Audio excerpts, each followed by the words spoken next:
नमस्कार। आज हम एक बहुत ही दिलचस्प दस्तावेज पर बात करने वाले हैं।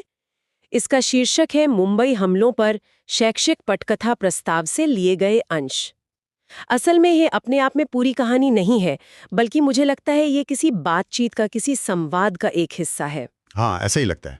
जैसे किसी ने शायद मुंबई हमलों जैसे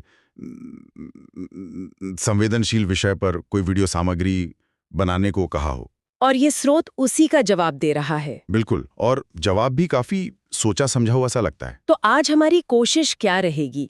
हम इसी प्रतिक्रिया को, इसके मतलब को समझने की कोशिश करेंगे।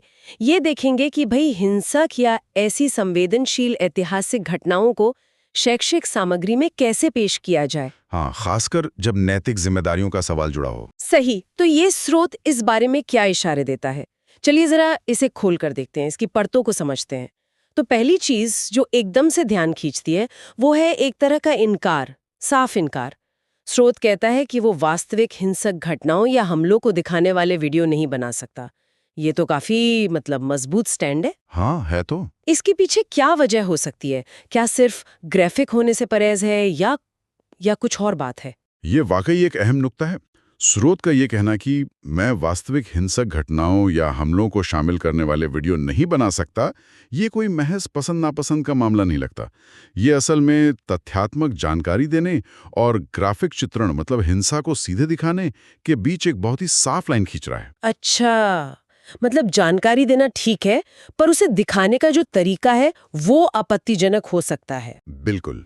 सोचिए, ये स्रोत चाहे कोई इंसान हो या कोई एडवांस्ड एआई सिस्टम, ये कंटेंट बनाते वक्त एक गहरी जिम्मेदारी का एहसास दिखा रहा है। खासकर जब मुंबई हमलों जैसी घटना हो जो लोगों के जहन में इतनी ताज़ा और दर्दनाक है। हाँ, बिल्कुल। तो चुनौती ये है कि सच्चाई कैसे बताई जाए, बिना उसे सनसनीखेज बनाए या दर्शकों को बेवजह विचलित किए बिना। ग्राफिक चित्रण का जो भावनात्मक असर है वो बहुत तेज हो सकता है, और वो हमेशा सीखने के मकसद में मददगार नहीं होता। हाँ, ये बात तो सही है। कई बार ग्राफिक चीजें देखकर लोग तथ्यों पर ध्यान ही नहीं दे पाते। सही कहा। और यहीं पे ये बातचीत और भी दिलचस्प हो जाती है, क्योंकि ये सिर्फ नहीं कहकर रुक नहीं जाता। नहीं, बिल्कुल नहीं। इनकार के साथ एक एक विकल्प भी पेश किया गया है। हाँ, ये महत्वपूर्ण है। स्रोत एक समाधान सुझा रहा है। वो कहता है, अगर आप चाहें तो मैं एक तथ्यात्मक गैर ग्राफिक स्क्रिप्ट बना सकता हूं जो 2008 के मुंबई हमलों को एक शैक्षिक सारांश वीडियो के लिए तटस्थ रूप से समझाती है। ये एक बहुत ही रचनात्मक कदम है। मना करने के बजाय एक दूसरा रास्ता दिखा रहा है। और इस दूसरे रास्ते की शर्तें भी एकदम साफ हैं। स्क्रिप्ट तथ्यात्मक होगी, गैर ग्राफिक होगी, तटस्थ होगी हम्म। और परेशान करने वाले विवरणों से बचेगी। साथ ही इसकी लंबाई भी तय है, लगभग 1 से 2 मिनट। हम्म। ये शर्तें अपने आप में बहुत कुछ कह रही हैं। ऐसा लगता है जैसे एक पूरा ढांचा, एक फ्रेमवर्क सुझाया जा रहा है कि ऐसे विषयों पर बात कैसे की जाए। बिल्कुल। अगर हम इन चीज़ों को, जैसे तटस्थता, तथ्यात्मकता और परेशान करने वाले विवरणों से बचाव, इनको बड़े परिप्रेक्ष्य में देखें, तो ये संवेदनशील विषयों को, खासकर जिनसे लोगों को सदमा पहुंच सकता है या पुरानी दुखद यादें ताज़ा हो सकती हैं, उनको पढ़ाने के जिम्मेदार तरीकों की तरफ इशारा करते हैं। तटस्थता का मतलब है घटनाओं को बिना किसी झुकाव या ज्यादा भावनात्मक भाषा के पेश करना। ये आसान नहीं होता, खासकर ऐसे भावनात्मक मुद्दे पर। हाँ, तटस्थता अपने आप में एक चुनौती है। क्या किसी हमले को पूरी तरह तटस्थ होकर बयान किया जा सकता है, जिसमें इतनी इंसानी त्रासदी शामिल हो? शायद यहाँ तटस्थता का मतलब है कि तथ्यों को जैसा का तैसा रखना है, बिना अपनी तरफ से कोई रंग दिए। संभवतः यही इरादा है। तटस्थता का मतलब शायद भावनाओं को पूरी तरह खत्म करना नहीं, बल्कि ये पक्का करना है कि जो जानकारी दी जा रही है वो वेरीफाई करने लायक तथ्यों पर आधारित हो और किसी एक पक्ष या विचारधारा का प्रचार न करे। तथ्यात्मकता इसी को और मजबूत करती है। जानकारी सटीक और प्रामाणिक होनी चाहिए। और परेशान करने वाले विवरणों से बचाओ। ये एक सचेत नैतिक चुनाव है। दर्शकों को, और खासकर अगर उनमें युवा या संवेदनशील लोग शामिल हों, उन्हें बेवजह की मानसिक पीड़ा से बचाने की कोशिश। अच्छा, और ये शैक्षिक सारांश शब्द 1-2 मिनट की अवधि के साथ मिलकर ये क्या संकेत देता है? क्या ये गहराई में जाने से बचना है? शैक्षिक सारांश और 1-2 मिनट की अवधि, हाँ, ये मिलकर यही इशारा करते हैं कि मकसद विषय का एक संक्षिप्त, एक बुनियादी परिचय देना है, न कि कोई बहुत गहरा विश्लेषण या कोई भावनात्मक यात्रा। ये शायद उन लोगों के लिए ठीक हो जो विषय से बिल्कुल अनजान है या किसी बड़े कोर्स के एक छोटे हिस्से के तौर पर। संक्षिप्तता यहाँ पर परेशान करने वाले विवरणों में उलझने से बचने का एक तरीका भी हो सकती है। कम समय में आप सीधे मुख्य बातों पर फोकस कर सकते हैं। हालांकि ये सवाल जरूर उठता है कि क्या इतने कम समय में और इतने सारे प्रतिबंधों के साथ घटना की पूरी गंभीरता और उसके जो सबक हैं, क्या वो समझाए जा सकते हैं? ये एक वाजिब सवाल है। क्या संक्षिप्तता और तटस्थता मिलकर विषय के असर को कमजोर कर सकती हैं? इस पर हम शायद बाद में और सोचें। लेकिन एक और पहलू है जो मुझे काफी रोचक लगा।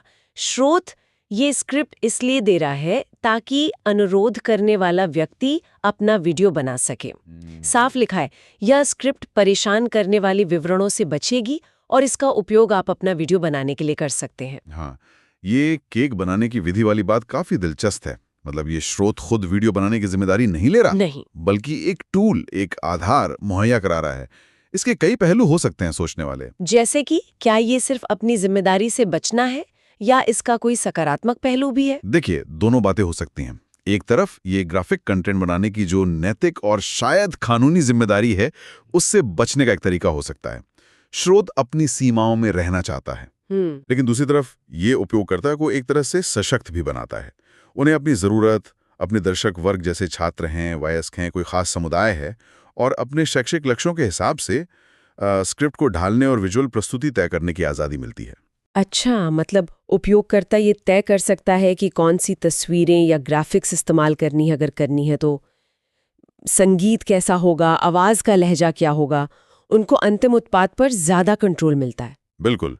शायद अनुरोध करने वाले को अपने दर्शकों की संवेदनशीलता का बेहतर अंदाजा हो, उन्हें पता हो कि कौन सा विजुअल अप्रोच उनके लिए सबसे प्रभावी और ठीक रहेगा। ये मॉडल एक तरह से सहयोग का है, जहां स्रोत आपको तथ्यात्मक आधार दे रहा है और उपयोगकर्ता रचनात्मक प्रस्तुति कर रहा है। लेकिन हाँ, ये उस जरूरी सवाल को फिर से सामने लाता है। संवेदनशील विषयों पर तैयार सामग्री बनाने और सिर्फ साधन उपलब्ध कराने के बीच की जो नैतिक रेखा है, वो कहाँ खींची जानी चाहिए? ये स्रोत तो साफ तौर पर साधन उपलब्ध कराने का पक्ष ले रहा है। तो अगर हम पूरी बातचीत को समेटें, तो ऐसा लगता है कि एक अनुरोध आया था, शायद ज्यादा ग्राफिक या भावनात्मक सामग्री के लिए। हालांकि स्रोत ये साफ नहीं कहता। हाँ, ये अंदाजा ही है। और उसके जवाब में ये स्रोत एक संतुलित रास्ता सुझा रहा है। उसने एक सीमा तय की, ग्राफिक हिंसा नहीं, लेकिन दरवाजा बंद नहीं किया, बल्कि एक वैकल्पिक शैक्षिक और गैर ग्राफिक समाधान पेश किया। सही काम। ये बातचीत जानकारी देने की जरूरत और ऐसा करते समय नुकसान न पहुंचाने या सनसनी न फैलाने की जिम्मेदारी के बीच एक संतुलन साधने की कोशिश है। मुंबई हमलों जैसे विषय जिनमें वास्तविक जीवन की त्रासदी, मौतें और इतना गहरा दर्द शामिल हैं, उनमें ये संतुलन साधना और भी मुश्किल हो जाता है। हाँ, बहुत मुश्किल। यहाँ हर शब्द, हर तस्वीर मायने रखती है। क्या ये दृष्टिकोण हमें कंटेंट क्रिएशन के भविष्य के बारे में कुछ बताता है, खासकर एआई के दौर में, जहां कंटेंट बहुत तेजी से बन सकता है लेकिन नैतिक जांच परख शायद उतनी तेजी से न हो पाए? ये बिल्कुल संभव है। ये संक्षिप्त स्रोत जो है, वो सामग्री निर्माण में एक आज की दुविधा को उजागर करता है। हमें मुश्किल और दर्दनाक ऐतिहासिक घटनाओं पर बात करने की जरूरत है ताकि हम उनसे सीख सकें, लेकिन हमें हिंसा और आघात के चित्रण से जुड़ी नैतिक चिंताओं का भी ध्यान रखना होगा। ये सिर्फ मुंबई हमलों की बात नहीं है। ये किसी भी युद्ध, नरसंहार या प्राकृतिक आपदा जैसी घटनाओं को प्रस्तुत करने के तरीके पर लागू होता है। तो ये एक तरह का सतर्क सीमा निर्धारक दृष्टिकोण है जो कहता है कि शिक्षा जरूरी है, पर दर्शक का मानसिक कल्याण और नैतिक सिद्धांत उससे भी ज्यादा अहम है। हाँ, कम से कम इस स्रोत के संदर्भ में तो यही लगता है। ये दृष्टिकोण तथ्यात्मक, गैर ग्राफिक शिक्षा पर जोर देता है। ये एक तरह से कह रहा है, हम आपको तथ्य देंगे, ज्ञान का आधार देंगे, लेकिन हम आपको उन दृश्यों से नहीं गुजारेंगे जो आपको गहरा सदमा पहुंचा सकते हैं। ये उन शिक्षकों, इतिहासकारों, पत्रकारों या कंटेंट बनाने वालों के लिए एक मॉडल हो सकता है जो इसी तरह की नैतिक कश्मकश से जूझ रहे हैं। ये दिखाता है कि जानकारीपूर्ण होने के साथ साथ संवेदनशील होना भी मुमकिन है, हालांकि इसमें अपने समझौते शामिल हैं। तो इस पूरी चर्चा से हमने क्या मुख्य बातें समझी? पहली तो यही कि ये स्रोत हिंसक ऐतिहासिक घटनाओं पर शैक्षिक सामग्री बनाते समय जो नैतिक रास्ताकशी होती है, उसकी एक साफ तस्वीर पेश करता है। ये तटस्थता, तथ्यात्मकता और परेशान करने वाले विवरणों से बचने पर जोर देता है, जो संवेदनशील विषयों को संभालने का एक जिम्मेदार तरीका सुझाता है। बिल्कुल। और दूसरी बात, इसने साधन उपलब्ध कराने, जैसे स्क्रिप्ट देना, बनाम तैयार उत्पाद बनाने, वीडियो बनाना के बीच के फर्क को उजागर किया। ये जिम्मेदारी और नियंत्रण को उपयोगकर्ता की तरफ मोड़ता है। इससे अनुकूलन की गुंजाइश बनती है, लेकिन ये स्रोत को ग्राफिक सामग्री बनाने की नैतिक सीमा लांघने से भी बचाता है। ये एक दिलचस्प मॉडल है जो शायद भविष्य में और देखने को मिले, खासकर जब एआई द्वारा सामग्री निर्माण बढ़ेगा। और ये हमें उस बुनियादी सवाल पर वापस लाता है कि हम इतिहास की मुश्किल सच्चाइयों को कैसे प्रस्तुत करें ताकि उनसे सीखा जा सके, बिना बेवजह का नुकसान पहुंचाए। ये संतुलन साधना ही शायद सबसे बड़ी कला है ना? बिल्कुल। और यहीं से हमारे आज के विचार के लिए अंतिम बिंदु निकलता है। अगर हम अतीत की हिंसा को दिखाने के मामले में इतने सतर्क हो रहे हैं, जैसा कि ये स्रोत सुझाता है, गैर ग्राफिक, तटस्थ, परेशान करने वाले विवरणों से बचते हुए, तो क्या ये हमारी सामूहिक क्षमता या शायद इच्छा के बारे में कुछ कहता है? क्या हम मानते हैं कि हम ग्राफिक विवरणों के बिना सिर्फ तथ्यों और तटस्थ अनुश्लेषण से ही इतिहास के जरूरी सबक सीख सकते हैं? क्या ये काफी है? या फिर इसका उल्टा पहलू भी है? क्या उन विचलित करने वाले पहलुओं, वो डर, वो अराजकता, इंसानी पीड़ा का असली चेहरा उनसे परहेज करके हम अनजाने में घटना के वास्तविक प्रभाव, उसकी भयावहता और उससे मिलने वाले जो सबसे गहरे सबक हैं, उनको कहीं कमजोर तो नहीं कर रहे? क्या तटस्थता और गैर ग्राफिक प्रस्तुति, चाहे कितनी ही नेक इरादे से की गई हो, कहीं ना कहीं उस त्रासदी को सैनिटाइज तो नहीं कर देती, जिससे सीखने की प्रक्रिया शायद उतनी असरदार ना रह पाए? ये एक बहुत ही पेचीदा सवाल है और इसका कोई आसान जवाब नहीं है।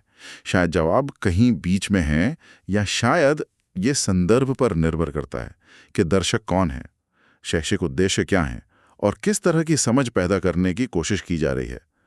लेकिन ये स्रोत हमें इस जरूरी बहस पर सोचने के लिए मजबूर करता है। यकीन